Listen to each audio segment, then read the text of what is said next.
This is the Slots and Sockets podcast, episode number 40. I am one of your hosts, IRD Moose, and my partner in crime, Turbo Penguin. Happy Tuesday, Turbo Penguin. We're recording a little bit late as we record this. We're 2 days out from the 5090 release on January 30th. And we got some interesting developments over the weekend on the AMD front. Seems like their marketing team is confused whether the 9070 has been released or not. Well, and it's funny because I'm sure if you went to the Micro Center, there's bunch of people in Micro Center themselves would love to be able to sell these because it's holding up a bunch of stock in the back room. And their back rooms are not that big from my understanding. Well, most of it is from retail space. So, yeah. Yep. Really interesting. It looks like it's like pre-set up messages on the marketing side to go out more than anything else, where they're like, yay, and they just kind of set up a campaign and it just like went off and no one thought that maybe it should go off. They forgot to change the due date in their little Outlook reminder to say, no, we're moving this forward 2 months. Yeah, so looks like that. And then, the other thing is that we've heard some more. I don't know. I mean, the problem is that you hear leaks and it's like clarification of leaks. And it's like, so this is to make the other leaks look better? I don't know. But really interesting is that, the reason for the delay to March for the 9070 is these to bring their software up to stuff. And I'm like, and the other thing that they say was, well, it was too tight of a time frame and our driver people were really hammered. And look, if that's it, like you don't want to burn your people out, I get it. And that makes sense. It probably wouldn't look great if there were pallets of graphics cards in the back of Micro Center, and maybe you had thought about that before you rushed to get things done. But with that being said, the hope is that there's less bugs or there aren't any bugs at release. The problem, I think, for Radeon is we now know that February is going to 5070 Ti is going to launch. The 5090 and the 5080 are launching here really quickly. My concern is that they're going to be a day late and $1 short. Yeah. As far as they're going to arrive late to the party, and performance, if it doesn't super competitive, is going to be a problem. And then the other weird thing that we got is, and this comes from one of the e-tailers in I think Europe, Belgium, or somewhere, is that originally the 9070 XT was supposed to slot in at $849 MSRP. And I'm like, that's a bit steep. I was like, so I've kind of come that AMD is going to do their AMD things, and I'm fully expecting this thing to be like $700, $750, something that people are like, that's okay. I'll just go buy a, 5070 Ti and, be good. Yeah. I mean, to be honest, if you look at NVIDIA's entire product stack, once the 5070 Ti comes out, I don't see the 5080 making a whole lot of sense for most people. You're going to be choosing between the 5070 Ti and the 5090. Yeah. Depending on what workloads you're going to be doing. I think the vast majority of gamers are going to be very happy with the 5070 Ti, even though I still think it is a ridiculously high price for that class of card. But it's like we said, there are no bad cards. They're just bad prices or bad marketing. And, it looks like on the Nvidia side, we've got bad pricing. And I mean, unless AMD comes out swinging for the fences on the 9070 and the 9070 XT, I really don't see them doing well this generation. And I think it comes down to price. I really do, because yeah, you know, the notion is that now you have, with fake frames, DLSS, where you can say I'm going 4 times faster than I actually am, right. and the number on my screen says I'm going 4 times faster than I actually am. Mm-hmm. Some gamers are going to be like, "Oh my gosh, I'm 4 times faster than I actually am." Okay, sure, tell yourself that all day long. I don't Yeah. really care. It's not reality. But the other thing that's kind of very interesting, it's that AMD has got to take this time to get not only the drivers good, but I hope that maybe that um, some improvements in FSR, because Mm-hmm. FSR 4 is supposed to be coming out, and hopefully FSR 4 is not just, well, here's what FSR really is, and oh, by the way, there's this multi-frame gen thing, and you know I hope it's not just a copy of DLSS, you Yeah. know but I sort of wonder if that's what's really kind of going on there. But the other thing that's really interesting in graphics news is there's a lot of reviewers that have been lukewarm on the 5090. Mm-hmm. And what we're hearing is that DLSS 4, yeah, it has more frames, but they're definitely fake, and you can absolutely see it in how the game plays. Yep. You can Um, see it and feel it. That's you, what pretty much everybody I've seen is like, yeah, it yeah, feels better than previous generations of DLSS, but it still doesn't still, feel as good as native frame rate. yeah. If you're getting 30, you're still going to get 30. It's just the number's going to say 180. It's going to look like 180 but still feel like 30. Exactly. And then the other thing that's really interesting um, is, people are calling out the lack of ray tracing performance and AI performance bumps. And so one of the things they're saying is that, yeah, more cores equals more rasterization. Mm-hmm. But on the flip side, what they're saying is, but if you compare gen to gen, and if you're looking at purely like ray tracing performance, Mm-hmm. it's not like there's almost no performance bump at all in ray tracing.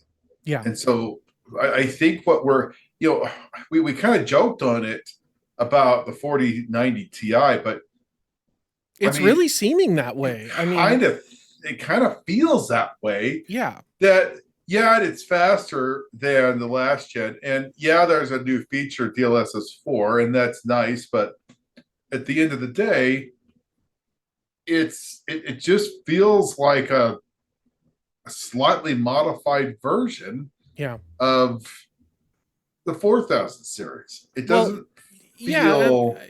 we're we're we're getting what between 15 and in some titles 30% performance improvement over the 4090, and they're increasing the price by nearly 30%. So, okay, how do they I mean, justify that when the 4090 was what 60% plus better than the 3090 in rasterization, and it was the same price? Like, I mean, come on, guys. I think you know the things that kind of jump out to me, um, it are it's going to have to be something where, if I'm playing a game and I'm really close to the target, but I'm just a little short, Hmm. that you can see it. But I really think some of the AI stuff, but even then, like the people who were doing AI workloads on the 90 series were saying it's not a huge uptick improvement. Like, yeah, your core count goes up and your ROPS go up, so your tensor cores obviously are higher. Yeah. And so but they're saying it's not like a 1-to-1 ratio. If I have three and I have six, I don't double. What they're Right. saying is that now with the increase, it's increasing, but it's not a linear. It's almost like I feel like maybe what we're starting to see are limitations of the architecture that Nvidia has chosen to move forward. Hmm. And I almost feel like even then, like they were saying, like Gigabyte's cards were like a 4.8% overclock, Yeah. but that only translated to like an almost like a 2 to 3% increase in performance. Yeah. And what that tells me is that as you're pushing it now, could these possibly be GPU bottleneck? I mean, CPU bottleneck? I don't think so because everyone's using the 9800X 3D. And I don't think that you can overclock it. And I don't think no one has said that overclocking makes these things wildly faster. Yeah. So I don't think it's CPU limited. Jay's Two Cents did some testing on his Founders Edition 4090, and he did get a couple of boost bins out of it, but not really anything significant because even pretty much bone stock, the card runs at the 600-watt limit, and it won't. Yeah. It's literally power limited by the single connector. So I think if we're going to see any cards coming from the likes of Vince or Kingpin, because he's working with PNY now, and he has He's said not. it's. Oh no, He's not. he left. No, he never signed an agreement. They were looking, but Oh, he came out this week and said that nothing was going to come out in the 50 series okay, and that he still had a desire to do stuff with graphics, but he said that it's not going to happen this generation. okay, And it seemed like, and he kind of teased that maybe it wouldn't be with Team Green. That's what his words. interesting. But that brings up a really good point because if you're pulling 600 watts on the cable, Mm-hmm. um, it begs the question. Um, you're going to need to have a really beefy power supply Mm-hmm. to really get something out of it, but you're really at the end of the day going to be limited because you can get how much 75 watts or from It's the yeah, 75 watts from PCI so Express. So nominally, the best you could do is 675 watts, but keep in mind that that's 600 watts through the 12 volt, what is it, 6+2 or whatever they call it now, um, that the redesigned connector, the maximum throughput on that is 600 watts.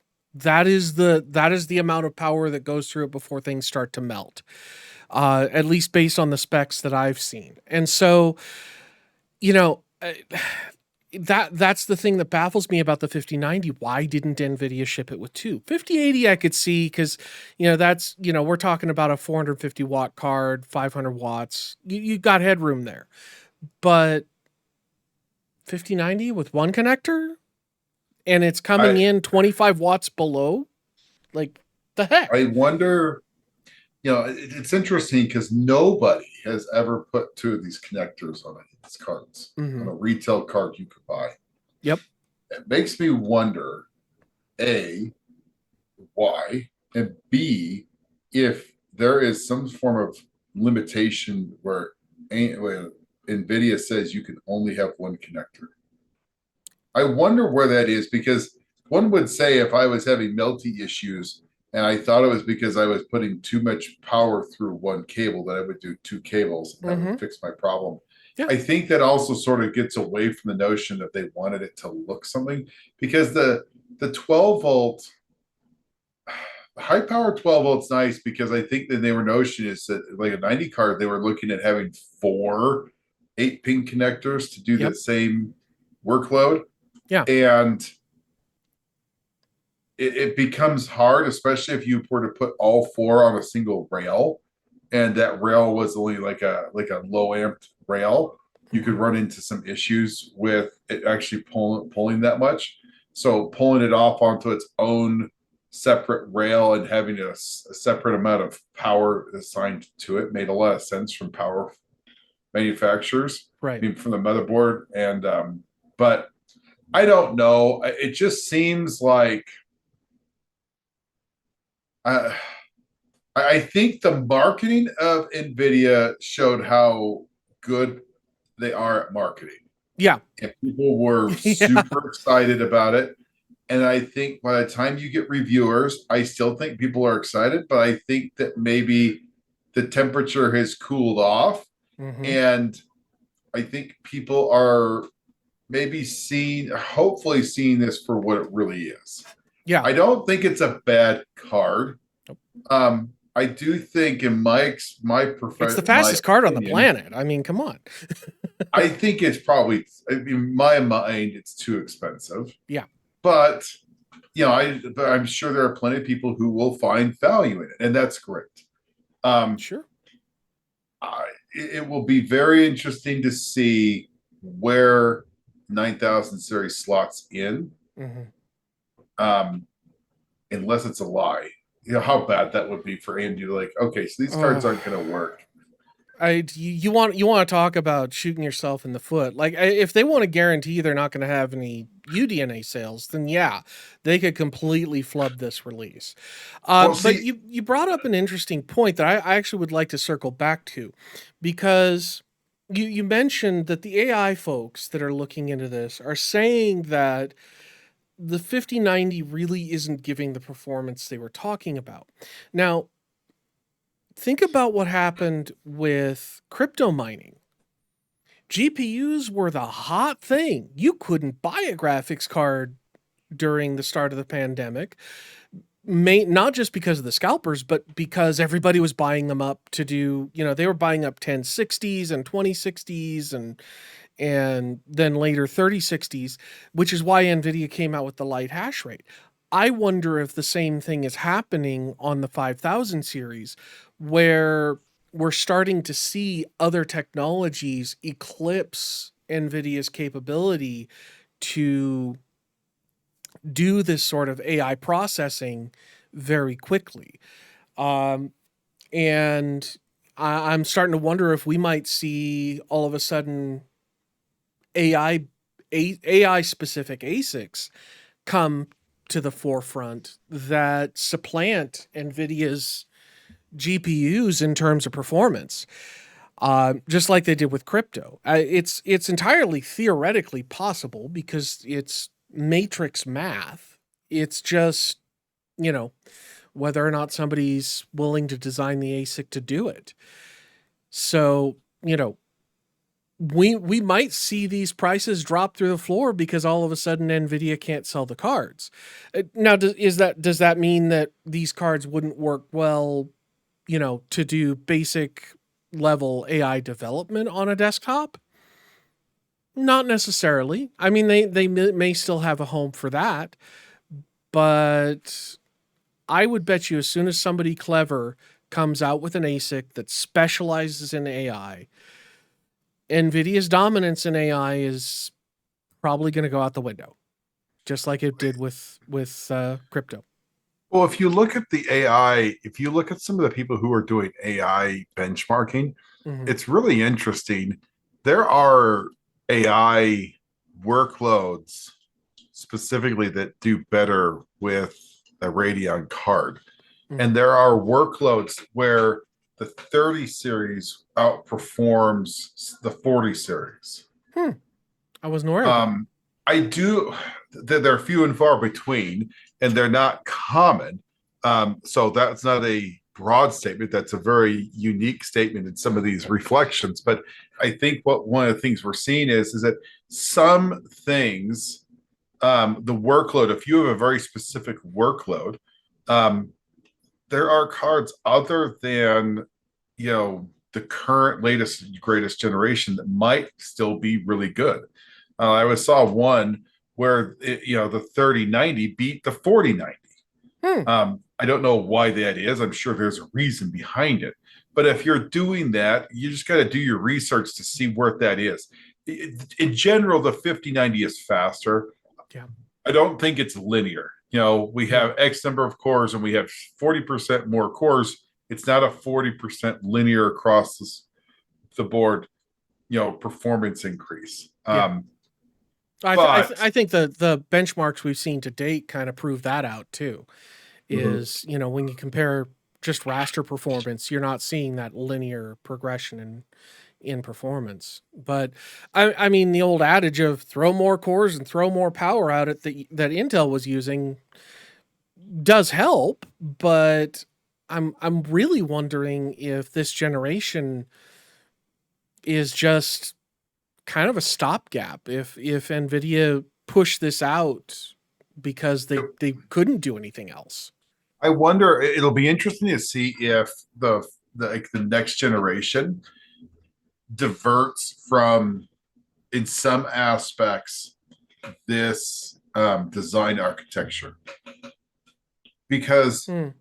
you start to see some pieces, not everything, but you start seeing some places where you don't see the gains way across the board. And you start having the question are we hitting the limit of what the design can do? Um, because at this point, I mean, look, you're pulling 600 watts, you're pulling a lot of power. Yeah. And um, typically speaking, when we get into technology, especially when we get into gaming, this goes from CPUs and GPUs. Typically speaking, a manufacturer goes for, big power, big performance gains, the cost of you got to use a lot of power. And the next generation is efficiency upgrades, and we're using less power. And then you kind of go back and forth between those. Sometimes you'll have, two power and then two, an efficiency. But essentially, that's the normal route that all, and this goes into high performance computing too. But Mhm. typically speaking, you'll go from power gains to efficiency gains, from power gains, and go back and forth. It will be interesting because we're really limited by that plug, but I don't think anybody is ever saying the 5090 is a efficiency gain. I No. think it's a bigger piece, still using a lot of power. Um, Uses apparently 25% more watts. But it'll be interesting to see if that's the same, because eventually you can't keep doing power, power, power. In fact, I would make the argument, if they do power again, they either have to be using the same amount of power or have more plex. Yep. I don't Yeah. think I don't think we're going to see any AI boards um, with two power connectors. Do you? I would hope we see at least one, because some of the partner manufacturers are coming out with some very beefy coolers that tell me, hey, they might actually be trying to push past that 600-watt limit. But again, that's kind of the problem, is there's only the one connector. And I mean, I don't know how that's engineered on the board. I mean, it might just simply be that they smack another connector on there and put whatever logic in there they have to have for the sense pins, and it would just work. Because theoretically, you can just combine all of the 12-volt rails into one big honking rail, and problem solved. But whether or not the connector can handle that properly and handle the negotiation without catching fire is a whole nother bag of fish, or kettle of wax. Wait, what's the idiom for that? You know what I mean. Sure. So, yeah, I mean, it's however you slice it. I think the coming months are going to be very interesting in the consumer GPU market, because uh, I mean, Okay, so real AMD quick. doesn't know what they're doing with marketing. Nvidia's only doing the marketing. Well, and it's really interesting that I think this time around we could easily say that Nvidia has given budget gamers like a little present, Yeah. because I feel like because they went low, AMD is like, oh, shoot. So here's the question, looking at the price stack and where we kind of think, because I think that we're expecting maybe 5070 Ti with the XT. Yeah. Where do you think AMD can realistically put the XT? The XT to be priced above the 5070 or somewhere between the 5070 and 5070 Ti is going to have to perform at or better than the 5070 Ti. If it doesn't do that, then they're going to have to price it at or below the 5070 because their whole value proposition is the value. I mean, FSR4 is great. Sure, maybe it works better than DLSS. I don't know, but I don't think you've convinced gamers that that's better, though. That's the problem. Exactly. Well, that's the thing is like you have to get the hardware into people's hands. And if they're like, well, okay, I've got this 9070 that is $600, $650. And then for another $100, I can get the 5070 Ti that's a known quantity. And that's, of course, assuming it's at MSRP. Because we know how Nvidia can be with their Founders Editions cards, and they don't necessarily release a whole lot of them because they don't necessarily want to compete with their partner cards. And so, can AMD get away with it? Maybe. Is it going to work out for them well to fall right in between the two cards performance-wise and then try to price it there performance-wise? I genuinely don't think so. Because, I mean, my experience with my 6900 XT has been good. It's not a bad card. It runs the games I want to play. It plays in 4K quite nicely. But unless AMD is going to give me something that is really going to make the 9070 a better option than a 5070 Ti, at least on the price front, I'm probably going to end up going 5070 or 5070 Ti. More than likely 5070 Ti because I don't want the cut in VRAM. But, that's the other thing too is the 5070 has less VRAM, and so AMD might think, well, okay, we can just say we've got 16 gigs and ha ha ha, but that's not really what gamers care about. No, I mean, I care about it because I care about longevity, but gamers, the average gamer, they're not going to care. They're going to see roughly the same performance for maybe $100 less or significantly better performance for $100 more. And Nvidia is the bigger name. It's got more name recognition, just like Intel versus AMD, which is starting to change. I think, a lot of people has changed. I think in the last few years it has. But people like my mom, the only reason she has an AMD in her system right now is literally because I built it for her. She's like, what's the best processor? And I'm like, well, I got this 2700X that I'm not using. Here, Mom, here's your computer. Which I need to upgrade her one of these days. But that's a topic for another time. So, all right. Well, on that bombshell, thank you all for watching. We appreciate you giving us a little bit of your time. And do remember to like and subscribe and do all the fun algorithmic things down in the doobly-doo below. So I think until next time, I'm going to bid you all have fun storming the castle. Thanks, guys. Good night, everybody.